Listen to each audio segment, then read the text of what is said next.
السلام عليكم ورحمة الله وبركاته. وعليكم السلام ورحمة الله وبركاته. Mpe mkono jirani yako, mpe mkono karibu yako, mpe mkono yama kwa mkono kwa tabasamu, sio kwa mkono mwingine. Mpe mkono kwa tabasamu. Sababu hiyo ni ishara ya upendo.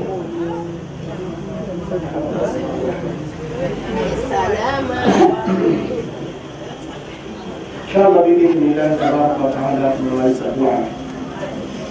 Tunamaliza ambayo matarajio makubwa Mwenyezi Mungu atachukua yote yaliyokuwa tukiandama ndani ya mwaka 2021.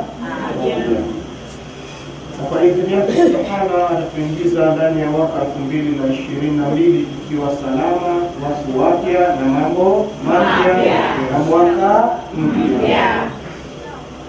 Lakini pia kuambieni hii ilikuwa ni dua ya kuondosha yale ambayo tulikuwa nayo ndani ya mwaka 2021, 20, 19, 18 na kuendelea.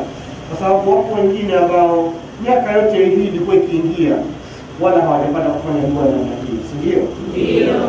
Kwa hiyo una manuksi yatokea 2021, 20, 19, yote yanarudikana tu. Yanarudikana tu.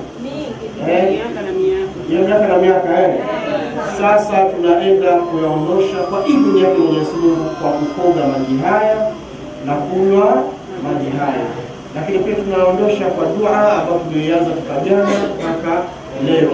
Na hata hivyo tumeenda kuhitimisha kwa kuchinja. Kwa maana kwamba kile ambacho kinatusumbua katika miili yetu basi Mwenyezi Mungu akiondoshe kwa baraka ya kuchinja.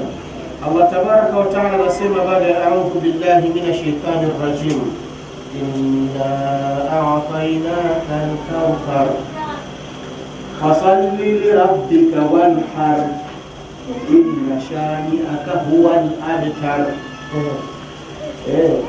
Asema fasalli li rabbika wanhar, sali kwa ajili ya Mola wako na uchinje. Sawa na uchinje kwa ajili ya nani? Ya Mola wako. Yaani chinja kwa ajili ya Allah tabaraka wa taala. Usichinje kwa ajili ya mizimu. Usichinje kwa ajili ya matambiko. Na watu wanaochinja kwa ajili ya matambiko, sio?